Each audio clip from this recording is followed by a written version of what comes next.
Hey Matthew, today myself, Thomas, Braden, Hasid, and Sonia will be running the project evaluation of AMD. So the first question is, who or what is AMD? AMD, or Advanced Micro Devices, is a globally recognized semiconductor manufacturer with a rich history of innovation in the technology sector. It was founded in 1969, and the company is a major player in the development of high-performance computing and graphics solutions.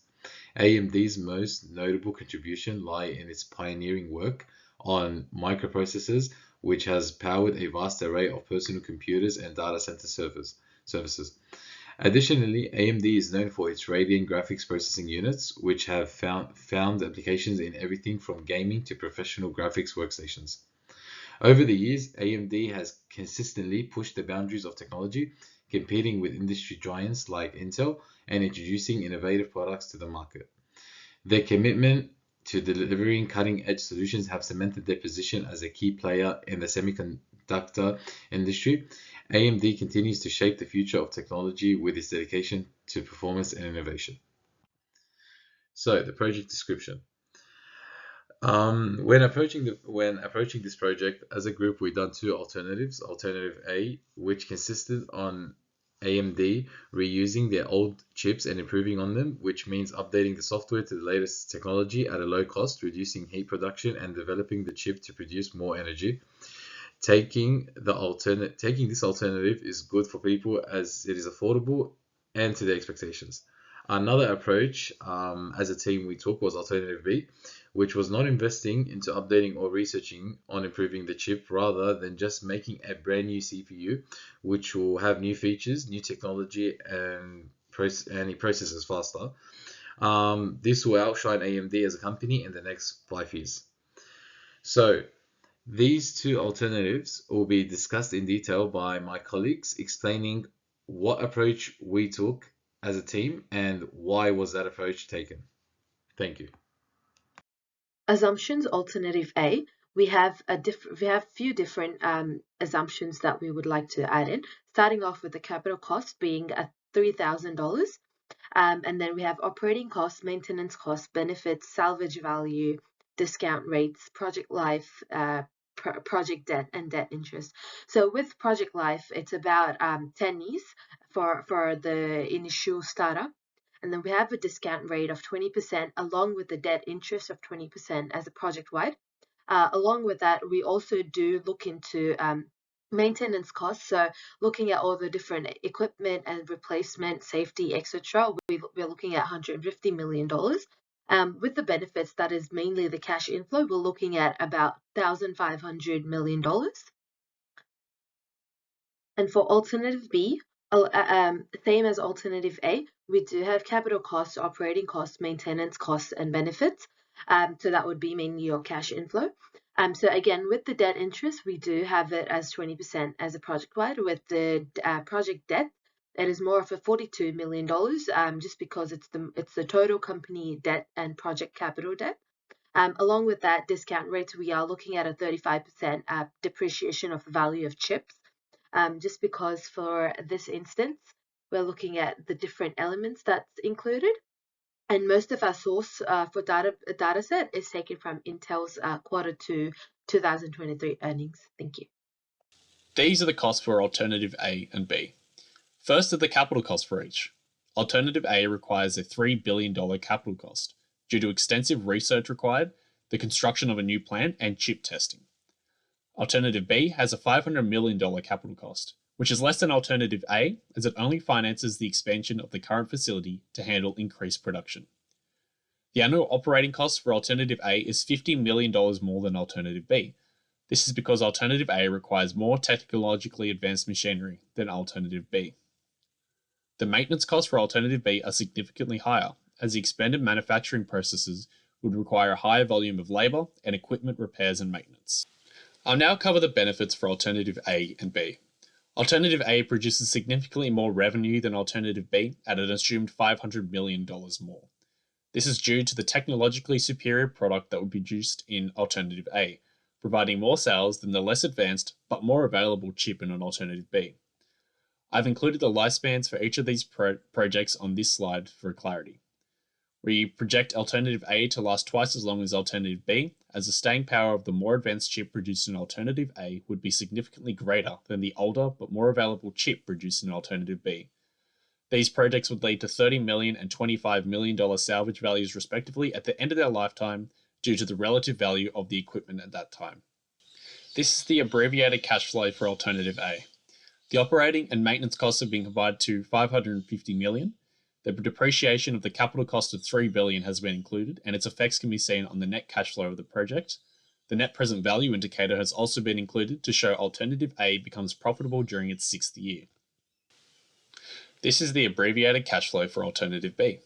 The operating and maintenance costs have been combined to $600 million.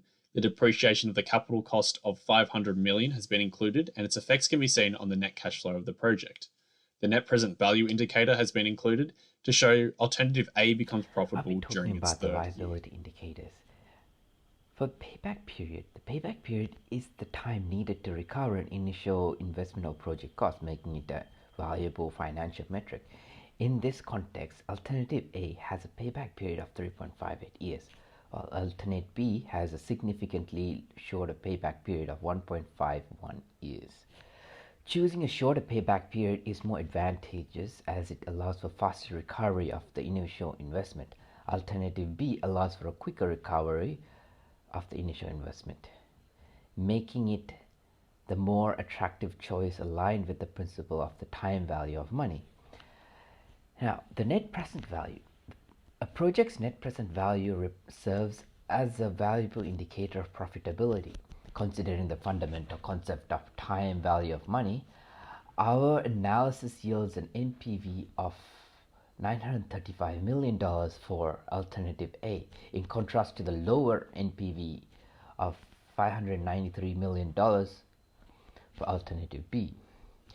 Conventionally, a higher NPV is the preferred outcome as it indicates that the project's expected cash flows, when discounted to present value, exceed the initial investment. Therefore, alternative A enjoys an advantage, signifying its potential for generating more excellent value over the project's lifespan. Benefit cost ratio, BCR. The benefit cost ratio is a pivotal measure that assesses the intricate relationship between the benefits and costs of an investment or project. A BCR exceeding 1 signifies that the project's benefits outweighs its associated costs, rendering it a financially appealing option. In this context, alternative A remarkably boasts a BCR of 6, in contrast to alternative B's BCR of 2.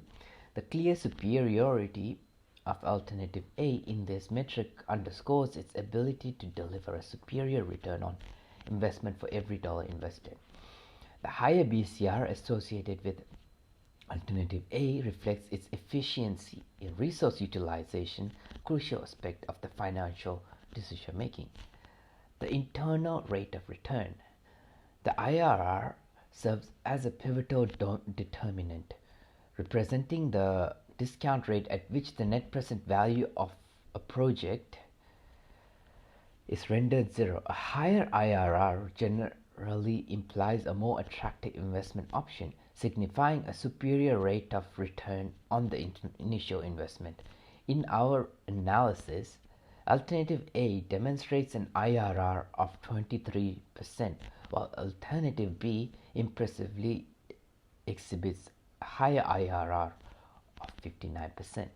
The significant higher IRR associated with alternative B indicates the potential for a more lucrative investment option. However, it's prudent to approach such remarkably high internal rate of returns with caution, as they may be susceptible to fluctuation based on underlying assumptions and the potential for unrealistic cash flow projections. Recommendation. In our summary, our financial analysis conducted reveals that both alternative A and alternative B present enticing investment opportunities. Alternative B distinguishes itself with a shorter payback period, facilitating a more rapid recovery of the initial investment. Conversely, Alternative A outperforms Alternative B regarding NPV and BCR, signifying a superior long-term profitability and resource allocation efficiency. Furthermore, Alternative B outshines with its significantly higher IRR, promising an attractive rate of return on investment. The metrics shown in the previous cash flow statements made assumptions based on an ideal economic market, but certain factors can change and cause these metrics to be incorrect. To provide a comprehensive financial analysis on the projects, a risk matrix has been created. First, the risks are identified, then they are scored against the criteria of likeliness and impact. The average of these scores is then shown in severity. Next, mitigating and contingent actions are provided as a way of comparing how well a risk could be controlled.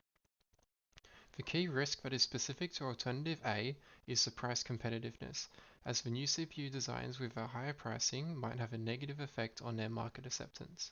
The likeliness of risk is high, impact medium, and combined severity high.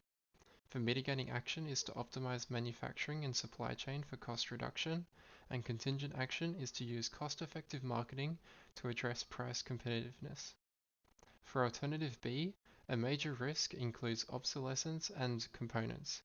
Sourcing components for older designs may become difficult as suppliers shift their focus to newer technologies. The likeliness of this risk is lower at medium, a high impact, and combined severity of high. The mitigating action is to secure strategic agreements for component supply stability, and contingent action is to explore alternatives for component sourcing. When comparing both alternatives, it is evident that Alternative A presents a more favorable choice. While both alternatives face various risks, Alternative A offers lower likelihood and impact across multiple risk factors, resulting in a lower combined severity. A sensitivity analysis was completed by changing the key financial factors of revenue, manufacturing cost, depreciation, debt interest, capital investment, salvage value, and discount rate by a deviation of 20%. The sensitivity analysis on Alternative A reveals that revenue fluctuations exert a considerable impact to the NPV by varying from a substantial loss of negative $253 million to a substantial gain of $2.1 billion.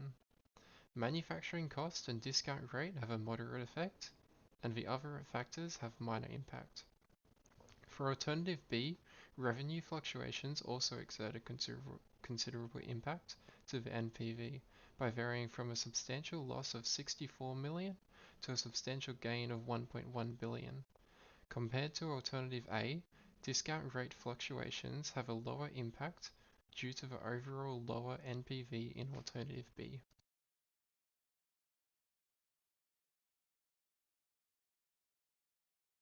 For recommendations, we recommended Alternative B to be more of a preferred alternative because of the 5 factors that we do include, which is differences in financing, factors that pose a risk, take into account the dangers that are inherently connected to each option, consider the opportunity cost of your decision before making a financial decision between 2 options, perform a sensitivity analysis on the major assumptions in the financial predictions, and should perform a sensitivity analysis on the major assumptions used in our financial predictions, strategic considerations, and then taking into account the long-term consequences that we would face to evaluate the long-term consequences.